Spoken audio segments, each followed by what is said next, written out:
একবার মালা নামে এক মেয়ে ছিল। মালা একদিন তার প্রিয় বান্ধবী মিনার সাথে ঘুরতে বের হলো। হঠাৎ তারা এক অদ্ভুত দৃশ্য দেখতে পেল।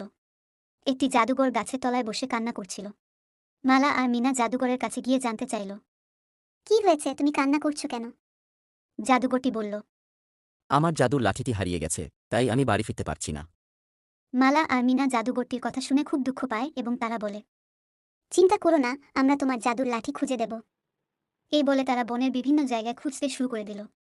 শেষে তারা পুকুর পাড়ে একটা পাথরের ওখানে জাদুর লাঠিটি খুঁজে পায়।